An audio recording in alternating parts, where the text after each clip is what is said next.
പ്രിയപ്പെട്ട കുട്ടികളെ, ഇത് കഴിഞ്ഞ വർഷത്തെ LSSൻ്റെ ക്വസ്റ്റ്യൻ പേപ്പറാണ്. പേപ്പർ 1 ഇംഗ്ലീഷിൻ്റെ പാർട്ടാണ് ടീച്ചർ എടുത്ത് വച്ചിരിക്കുന്നത്. നോക്കിയേ, ഇത് നമുക്കൊന്ന് വായിച്ച് നോക്കാം എന്തൊക്കെ ചോദ്യങ്ങളാണ് വന്നേക്കണേന്ന്. ഓക്കെ, വേണ്ട ആദ്യത്തെ ചോദ്യം ടീച്ചർ വായിക്കാം. Read the passage and answer the following questions. ഇവിടെ ഒരു ചെറിയ പാസേജ് കൊടുത്തിട്ടുണ്ട്, ഒരു 3-4 ലൈൻസ്. അത് വായിച്ച് നോക്കിയിട്ട് താഴെ കൊടുത്തിരിക്കുന്ന ചോദ്യങ്ങളുടെ ഉത്തരം കണ്ടുപിടിക്കാനാണ് പറഞ്ഞേക്കുന്നത്. വായിച്ച് നോക്കിയേ.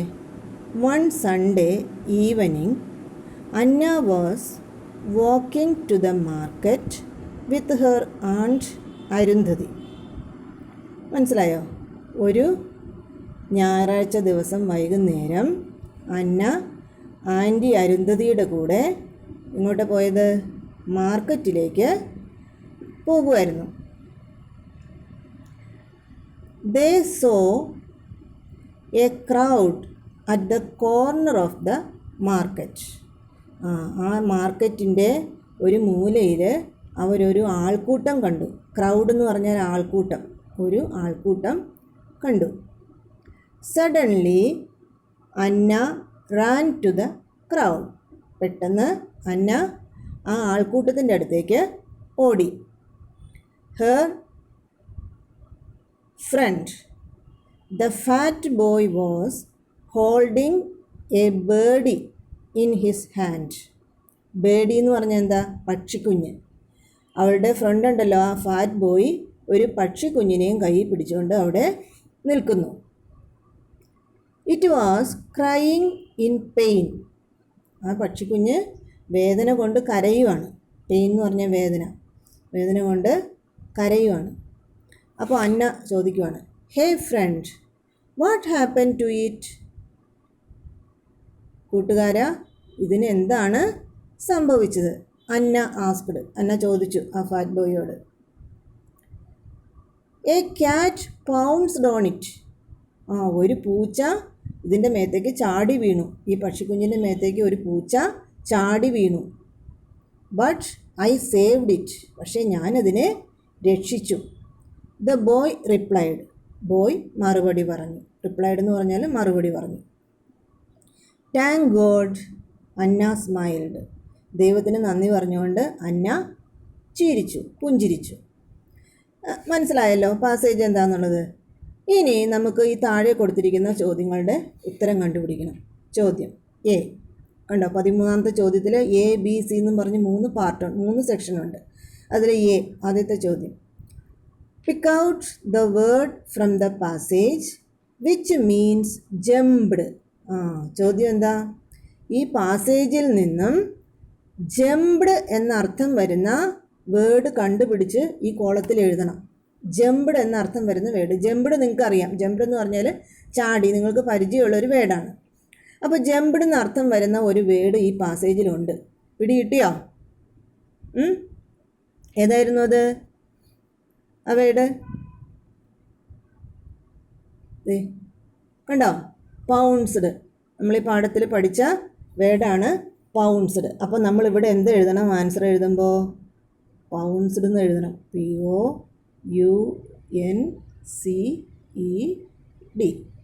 കണ്ടോ?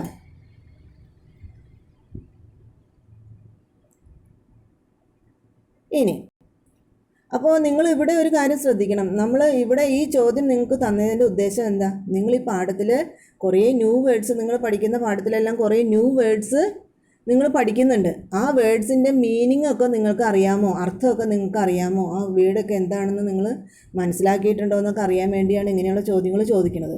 അപ്പോൾ ഇങ്ങനെയുള്ള ചോദ്യങ്ങൾ ഉണ്ടാകും. അപ്പോൾ നമ്മൾ എന്ത് ചെയ്യണം? നമ്മൾ പഠിച്ച പാഠത്തിൽ നിന്നെല്ലാം പഠിച്ച ന്യൂ വേർഡ്സിൻ്റെ എല്ലാ അർത്ഥം നിങ്ങൾ മനസ്സിലാക്കി വെക്കണം. ഇതുപോലെയുള്ള ന്യൂ വേർഡ്സിൻ്റെ എല്ലാ അർത്ഥം മനസ്സിലാക്കി വെച്ച് കഴിഞ്ഞാൽ ഇങ്ങനെയുള്ള ചോദ്യം ഏത് പാഠത്തിൽ നിന്ന് ചോദിച്ചാലും നമുക്ക് അറിയാൻ പറ്റും. ഇനി അടുത്ത question B. Who saved the birdie from the cat? Who saved. Who എന്ന് പറഞ്ഞാൽ ആര്? ഹൂ സേവ്ഡ്, ആരാണ് രക്ഷിച്ചത്? ആ പക്ഷിക്കുഞ്ഞിനെ ക്യാറ്റിൽ നിന്ന് രക്ഷിച്ചത് ആരാണ്? ആരാ? ഫാറ്റ് ബോയ് അല്ലേ? അപ്പോൾ നമ്മൾ ഈ കോളത്തിൽ എന്തെഴുതണം? ദ ഫാറ്റ് ബോയ് എന്ന് എഴുതണം. The fat boy. കേട്ടോ? ഇപ്പോൾ ഇത് രണ്ടും എഴുതി കഴിയുമ്പോൾ നിങ്ങൾക്ക് എത്ര മാർക്ക് കിട്ടി? 2 മാർക്ക് നിങ്ങളുടെ കയ്യിലായി കഴിഞ്ഞു. ആദ്യത്തേതിന് 1 സ്കോർ, രണ്ടാമത്തേതിന് 1 സ്കോർ. നിങ്ങൾക്ക് 2 സ്കോർ കിട്ടിക്കഴിഞ്ഞു. ഇനി അതിൻ്റെ ബാക്കിയുള്ള ക്വസ്റ്റ്യൻ വായിച്ച് നോക്കാം. താഴെ ഇത് എവിടെയാണ് ടീച്ചർ വായിക്കുന്നത്? The fat boy took Anna and Arundhati to his house. അന്നയെയും ആൻറ്റിയെയും ഫാറ്റ് ബോയുടെ വീട്ടിലേക്ക് കൊണ്ടുപോയി. It was a small house. അതൊരു ചെറിയ വീടായിരുന്നു. There was only 1 room. ഒരേ ഒരു റൂമേ ഉള്ളൂ അവൻ്റെ വീട്ടിൽ. His grand mother was lying on a rubber sheet. അവൻ്റെ ഗ്രാൻഡ് മദർ ഒരു റബ്ബർ ഷീറ്റിൽ കിടക്കുവാണ്. അപ്പോൾ സുഖമില്ലാത്ത ഒരു അമ്മൂമ്മയാണ്, റബ്ബർ ഷീറ്റിൽ കിടക്കുവാണ്. Oh what a sad scene. ഓ എന്തൊരു സങ്കടകരമായ ഒരു കാഴ്ചയാണ്. അന്ന ബിക്കെയിം ഗ്ലൂമി. അന്നയ്ക്ക് ആകെ മൂഡ് ഔട്ടായി ആ കാഴ്ച കണ്ടു കഴിഞ്ഞപ്പോൾ. ഫാറ്റ് ബോയുടെ വീട്ടിലെ അവസ്ഥ കണ്ടു കഴിഞ്ഞപ്പോൾ അന്നയ്ക്ക് ആകെ വിഷമമായി. ഇത്രയും നിങ്ങൾക്ക് ഒരു പാസേജ് തന്നിട്ടുണ്ട്. ഇനി ഇതിൽ നിന്നാണ് അടുത്ത ചോദ്യം വന്നേക്കുന്നത്. സി, മൂന്നാമത്തെ ചോദ്യം. അതിനകത്തെ സി എന്ന് പറയുന്ന ചോദ്യം എന്താ നോക്കിയേ. Write down the diary entry of Anna on that day. ആ ദിവസം അന്ന വീട്ടിൽ വന്ന് രാത്രി കിടക്കാൻ നേരത്ത് അന്ന ഡയറി എഴുതി. അപ്പോൾ എന്തൊക്കെയായിരിക്കും അന്ന എഴുതിയത്? ഡയറി എഴുതാൻ നിങ്ങൾ പഠിച്ചിട്ടുണ്ട് അല്ലേ? ഡയറി എഴുതുമ്പോൾ എന്തൊക്കെയാണ് ശ്രദ്ധിക്കേണ്ട കാര്യങ്ങൾ എന്നൊക്കെ ടീച്ചർ പിന്നെ ഒന്നുകൂടി ഒന്ന് പറഞ്ഞു തരാം കേട്ടോ. ഇപ്പോൾ ഈ ക്വസ്റ്റ്യൻ പേപ്പർ നമുക്കൊന്ന് പറഞ്ഞു പോകാം, എന്നിട്ട് നമുക്ക് അതിനെപ്പറ്റി കൂടുതൽ വിശദമായിട്ട് പറയാം. അപ്പോൾ ഡയറി എഴുതാനൊക്കെ ഉള്ള ക്വസ്റ്റ്യൻ ഉണ്ടാകും എന്നുള്ളത് മനസ്സിലായല്ലോ. പിന്നെ ഒരു കാര്യം കൂടി നിങ്ങൾക്ക് ഇതിൽ നിന്ന് മനസ്സിലായി. എന്താ? നമ്മൾ ഈ ഡയറിയൊക്കെ എഴുതാൻ ടീച്ചർ എഴുതി തന്ന ഡയറി കാണാപ്പാഠം പഠിച്ച് എഴുതുന്ന ചോദ്യമല്ല വന്നത്. നമുക്കൊരു സന്ദർഭം തരും. ഇപ്പോൾ ഇതുപോലെ നമുക്കൊരു സന്ദർഭം, ഒരു പുതിയ സന്ദർഭം തന്നു അല്ലേ? നിങ്ങൾ പഠിച്ച പാഠത്തിലെ ഒരു കഥാപാത്രവുമായിട്ട് ബന്ധപ്പെട്ട് അവരുടെ ജീവിതത്തിലെ ഒരു പുതിയ സന്ദർഭമാണ് നിങ്ങൾക്ക് തന്നിരിക്കുന്നത്. ആ സന്ദർഭത്തിന് അനുയോജ്യമായ ഡയറി കുറിപ്പാണ് നിങ്ങൾ എഴുതേണ്ടത്. അപ്പോൾ നിങ്ങൾക്ക് സ്വന്തമായിട്ട് എഴുതി ഫലിപ്പിക്കാൻ പറ്റുമോ ഇല്ലയോ എന്നുള്ളതാണ് നോക്കുന്നത്. കാണാപ്പാഠം പഠിച്ച് എഴുതുമല്ല ഇവിടെ. നിങ്ങൾ സ്വന്തമായിട്ട് എഴുതണം. നിങ്ങളുടെ സ്വന്തം വാചകത്തിൽ ചെറിയ ചെറിയ വാചകങ്ങളിൽ എഴുതിയാൽ മതി. അതെങ്ങനെയൊക്കെ എഴുതണ്ടേന്നുള്ളത് ടീച്ചർ പിന്നെ പറഞ്ഞു തരാം കേട്ടോ. ഇനി നമുക്ക് അടുത്ത ക്വസ്റ്റ്യനിലേക്ക് പോകാം. 14ാമത്തെ ചോദ്യം. അപ്പോൾ 13ാമത്തെ ചോദ്യത്തിൽ ABC നമ്മൾ ചെയ്തു കഴിഞ്ഞു. ആ ഡയറി എഴുതുന്ന ചോദ്യത്തിന് 3 മാർക്കാണ്. ഡയറി നന്നായിട്ട് എഴുതി കഴിഞ്ഞാൽ നിങ്ങൾക്ക് അവിടെ 3 2 5 മാർക്ക് നിങ്ങൾക്ക് കിട്ടിക്കഴിഞ്ഞു. ഇനി 14ാമത്തെ ചോദ്യം നോക്കുക. ഇതൊരു റിഡിലാണ്. നമ്മൾ കുറേ റിഡിലൊക്കെ പഠിച്ചിട്ടുണ്ട് അല്ലേ? നമുക്ക് റിഡിലൊന്ന് വായിച്ചു നോക്കാം. You see me in the air.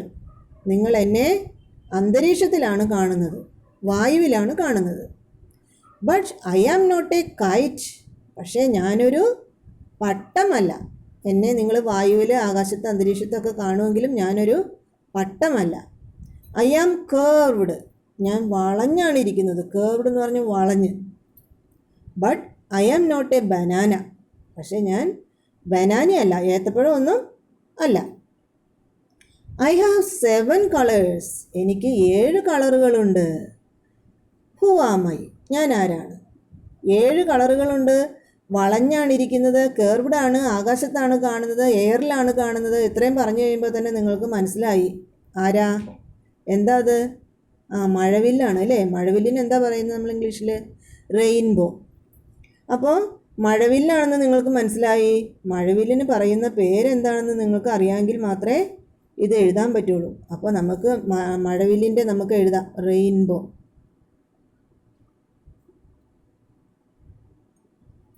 Rainbow അവിടെ എഴുതി വെച്ചു. അപ്പോൾ നമുക്ക് അവിടെ ഒരു സ്കോർ, എത്രയാണ് അതിന്? 1 സ്കോറാണ് അതിന്. 1 സ്കോർ കിട്ടി. അടുത്തത്, rearrange the words and write a meaning sentence. Words ഒരു വേർഡിലെ ഒരു സെൻറ്റൻസിലെ വേർഡ്സൊക്കെ ക്രമം തെറ്റിച്ച് കൊടുത്തേക്കുവാണ്. അത് ക്രമത്തിലാക്കി മീനിങ് അർത്ഥപൂർണ്ണമായ സെൻറ്റൻസ് ഉണ്ടാക്കണം. ഇതുപോലത്തെ നിങ്ങൾ പഠിച്ചിട്ടുണ്ട് ഇതുപോലെ ചെയ്യാനായിട്ട് അല്ലേ. ഇത് നിങ്ങൾ പഠിക്കാത്ത ഒരു പാഠത്തിൽ നിന്നുള്ളതാണ്. നമ്മുടെ 4ാമത്തെ പാഠത്തിൽ നിന്നുള്ള ഒരു സെൻറ്റൻസാണ് ഈ തന്നിരിക്കുന്നത്. ഇത് ഇവിടെ എഴുതേണ്ടത് the child Rann through the crowd എന്നാണ് എഴുതേണ്ടത്. ആ കുട്ടി ആൾക്കൂട്ടത്തിനിടയിൽ കൂടെ ഓടി. ഇത് 4ാമത്തെ പാഠത്തിൽ നിന്നുള്ള ഒരു സെൻറ്റൻസാണ്. അപ്പോൾ ഇങ്ങനെയുള്ള ചോദ്യങ്ങൾ വരും. ഇങ്ങനെയുള്ള ചോദ്യങ്ങൾ വരുമ്പോൾ നമ്മൾ എന്തറിഞ്ഞിരിക്കണം? നിങ്ങൾ പഠിച്ച പാഠഭാഗത്തിലെ ആ സെൻറ്റൻസ് എല്ലാം നിങ്ങൾക്കൊരു പരിചയം ഉണ്ടാവണം. എങ്കിലാണ് ഇങ്ങനെ കാണുമ്പോൾ ആ സെൻറ്റൻസ് ഏതാണെന്ന് പെട്ടെന്ന് നിങ്ങളുടെ മനസ്സിലേക്ക് വരുള്ളൂ. അപ്പോൾ പാഠം ശരിക്കും വായിക്കണം എന്ന് മനസ്സിലായില്ലേ? നിങ്ങൾക്ക് പഠിക്കാനുള്ള പാഠങ്ങളെല്ലാം ശരിക്കും വായിച്ച് ആ സെൻറ്റൻസ് എല്ലാം പരിചയമാവണം. എല്ലാം നിങ്ങളുടെ മനസ്സിലുണ്ടായിരിക്കണം. അങ്ങനെ വന്നു കഴിഞ്ഞാൽ ഇതുപോലൊരു സെൻറ്റൻസ് ഇതുപോലൊരു ചോദ്യം വന്നാൽ നിങ്ങൾക്ക് തീർച്ചയായിട്ടും ചെയ്യാൻ പറ്റും. അപ്പോൾ അത് ചെയ്തു കഴിഞ്ഞാൽ നിങ്ങൾക്ക് അവിടെ 1 മാർക്ക് കിട്ടി. ഇനി അതിൽ സി എന്താണ്? Add more lines to the poem. അതും നിങ്ങൾക്കറിയാം, ഈസിയാണ്. നിങ്ങൾ ഒരുപാട് ചെയ്തിട്ടുണ്ട് അല്ലേ? 4 വരി പോയം ഉണ്ടാക്കാൻ നിങ്ങൾക്കറിയാം. നിങ്ങൾ ഈ പോയം ഉണ്ടാക്കുമ്പോൾ ശ്രദ്ധിക്കേണ്ട കാര്യം എന്താണെന്ന് വെച്ചാൽ നമുക്ക് 4 ലൈൻസ് തരും. ആ ലൈൻസിന് യോജിച്ച രീതിയിലാണ് ബാക്കി 4 ലൈൻസ് നിങ്ങൾ ഉണ്ടാക്കേണ്ടത്. അതിൻ്റെ ചില വേർഡ്സൊക്കെ മാറ്റി, ആ വേർഡ്സ് മാറ്റുമ്പോൾ അതിന് അനുയോജ്യമായ ഒരു വേർഡ് നമ്മൾ മാറ്റിക്കഴിഞ്ഞാൽ അതിന് അനുയോജ്യമായ വേർഡ് തന്നെയായിരിക്കണം അടുത്ത സെൻറ്റൻസിൽ നിങ്ങൾ എഴുതേണ്ടത്. അത് നിങ്ങൾ ഇതുപോലത്തെ കുറേ ചെയ്തിട്ട് നിങ്ങൾക്ക് അറിയാൻ പറ്റും. ഇവിടെ ഈ പോയം നമുക്ക് തന്നിട്ടുണ്ട്. അതിൻ്റെ മുകളിൽ കുറച്ച് എന്തോ ഒരു പാസേജ് തന്നിട്ടുണ്ട്. അത് നമുക്കൊന്ന് വായിച്ചു നോക്കാം. ഇത് നിങ്ങൾ പഠിക്കാത്ത ഒരു പാഠത്തിൽ നിന്നുള്ളതാണ് കേട്ടോ. The village fair ground is really fantastic. ഇതും 4ാമത്തെ പാഠത്തിൽ നിന്നുള്ള ചോദ്യമാണ്. അവിടെ ഒരു അമ്പലത്തിലെ ഉത്സവമായിട്ട് ബന്ധപ്പെട്ട് അവിടെ ഒരു ഫെയർ നടക്കുവാണ്. വളരെ മനോഹരമായ ഒരു ഫെയർ അവിടെ നടക്കുവാണ്. ആ ഫെയറിൽ എന്തൊക്കെയാണ് കാണുന്നത് എന്നാണ് അവിടെ കൊടുത്തിരിക്കുന്നത്. എന്തൊക്കെയാണ്? ഫ്ലൈയിങ് ബലൂൺസ്, പറക്കുന്ന ബലൂണുകൾ. റൈഡിങ് ഹോഴ്സസ്, ഓടിക്കൊണ്ടിരിക്കുന്ന കുതിരകൾ, സവാരി ചെയ്തുകൊണ്ടിരിക്കുന്ന കുതിരകൾ. വേളിങ് വീൽസ്, കറങ്ങിക്കൊണ്ടിരിക്കുന്ന ചക്രങ്ങൾ. മെറിഗോ റൗണ്ടൊക്കെ നിങ്ങൾ കണ്ടിട്ടില്ലേ? പാർക്കിലൊക്കെ ഇങ്ങനെ കറങ്ങണ വീല്, ഫ്ലൈ വീല്. പിന്നെ ചിർപ്പിംഗ് ബേർഡ്സ്, ചിലച്ചുകൊണ്ടിരിക്കുന്ന പക്ഷികൾ. സ്വേയിങ് ട്രീസ്, ഇങ്ങനെ ആടിക്കൊണ്ടിരിക്കുന്ന മരങ്ങൾ. ഡാൻസിങ് ഫ്ലവേഴ്സ്, ഡാൻസ് ചെയ്തുകൊണ്ടിരിക്കുന്ന പൂക്കൾ. ഇങ്ങനെ ആ ഗ്രൗണ്ടിൽ ഉള്ള കാഴ്ചകളാണ് ഇവിടെ നിങ്ങൾക്ക് തന്നിരിക്കുന്നത്. Anna and the fat boy were thrilled to see the things around. അവിടുത്തെ കാഴ്ചകളെല്ലാം കണ്ട് അന്നയും ഫാറ്റ് ബോയും ഒക്കെ വളരെ ത്രില്ലായിട്ടിരിക്കുക, വളരെ എക്സൈറ്റഡ് ആയിട്ട്, സന്തോഷമായിട്ടിരിക്കുവാണ്. They began to sing and dance. അപ്പോൾ ഈ കാഴ്ചകളെല്ലാം കണ്ടപ്പോൾ അവർ പാട്ട് പാടാനും ഡാൻസ് കളിക്കാനും തുടങ്ങി. അപ്പോൾ അവർ പാടിയ പാട്ട് ഏതാണെന്നാണ് ഇവിടെ കൊടുത്തിരിക്കുന്നത്. Okay. Happy boys are clapping hands, joyful girls are nodding heads, riding horses moving fast, we can sing and dance together. അപ്പോൾ ഇതിന് യോജിച്ച് 4 വരി ഉണ്ടാക്കണം. അപ്പോൾ നമുക്ക് ഇതിനകത്ത് നമ്മൾ ഈ റൈം പാടി നോക്കുമ്പോൾ നമുക്കറിയാം ഈ ലാസ്റ്റ് ലൈൻ നമ്മളൊന്നും മാറ്റേണ്ട കാര്യമില്ല. V can sing and dance together, അത് മാറ്റേണ്ട കാര്യമില്ല. ആദ്യത്തെ ലൈനൊക്കെ നമുക്ക് മാറ്റി അതിന് പകരം നിങ്ങൾക്ക് ഉപയോഗിക്കാൻ നിങ്ങൾക്ക് ഈ ആദ്യം മുകളിൽ തന്നിരിക്കുന്ന ഈ പാസേജിൽ കുറച്ച് കാര്യങ്ങൾ തന്നിട്ടില്ലേ? Flying balloons, riding horses, whirling wheels, chirping birds, swaying trees, dancing flowers എന്നൊക്കെ പറഞ്ഞ് തന്നിട്ടില്ലേ? അതിൽ നിന്ന് തന്നെ നിങ്ങൾക്ക് ഇതിനകത്തേക്ക് ആ വേർഡ്സൊക്കെ എഴുതി നിങ്ങൾക്ക് 4 വരി ഉണ്ടാക്കാം. നിങ്ങളെ ഹെൽപ്പ് ചെയ്യാൻ വേണ്ടിയാണ് ആ പാസേജിൽ കുറച്ച് വേർഡ്സൊക്കെ ഇതുപോലെ തന്നിരിക്കുന്നത്. അതൊക്കെ എടുത്ത് വെച്ചിട്ട് നമുക്ക് 4 ലൈൻസ് ഉണ്ടാക്കാം. അപ്പോൾ ഈ ക്വസ്റ്റ്യൻ പേപ്പറിൽ നമ്മുടെ ചോദ്യങ്ങളെല്ലാം കഴിഞ്ഞു. അപ്പോൾ നിങ്ങളിപ്പോൾ ചെയ്യേണ്ടത് ഇതിനകത്ത് നമ്മൾ ഒരു ഡയറി എഴുതാനുണ്ട്. പിന്നെ ഇവിടെ ഒരു 4 ലൈൻസ് റൈമും എഴുതാനുണ്ട്. നിങ്ങളിത് നോക്കിയിട്ട് ആ ഡയറി ഒന്ന് തന്നെ എഴുതി നോക്കുക. 4 ലൈൻസ് റൈം നിങ്ങൾ തന്നെ എഴുതി നോക്കുക. അത് രണ്ടും നിങ്ങളുടെ നോട്ട്ബുക്കിലേക്ക്, ഇംഗ്ലീഷിന് വേണ്ടി നിങ്ങൾ LSSൻ്റെ ഇംഗ്ലീഷിന് വേണ്ടി നിങ്ങൾ എടുത്തു വെച്ചിരിക്കുന്ന നോട്ട്ബുക്കിലേക്ക് നിങ്ങൾ ക്വസ്റ്റ്യൻ പേപ്പറിൻ്റെ പേര് എഴുതുക. 2020 LSS എന്ന് പറഞ്ഞ് എഴുതിയിട്ട് ഈ ഡയറിയും ഈ 4 ലൈൻ റൈമും നിങ്ങൾ തന്നെ എഴുതി എനിക്ക് അയച്ചു തരണം. ആ ഗ്രൂപ്പിലേക്ക് ഇട്ടാൽ മതി. നിങ്ങളെല്ലാവരും അയച്ചു തരിക. നിങ്ങൾക്ക് തന്നെ എഴുതാൻ പറ്റുന്നുണ്ടോ എന്ന് എനിക്ക് നോക്കണം. അത് കഴിഞ്ഞിട്ട് ഇത് എങ്ങനെയാണ് എഴുതേണ്ടതെന്ന് ടീച്ചർ ഒന്നുകൂടി വിശദമായിട്ട് പറഞ്ഞു തരാം. ടീച്ചർ പറഞ്ഞ് എഴുതി തരുകയും ചെയ്യാം. ഓക്കെ, അപ്പോൾ ഇത്രയും കാര്യങ്ങൾ ഇന്ന് ചെയ്യുക. ഇത് ചെയ്ത് കഴിഞ്ഞിട്ട് വേണം നമുക്ക് അടുത്ത ക്വസ്റ്റ്യൻ പേപ്പർ നോക്കാൻ. കേട്ടല്ലോ? ഓക്കെ.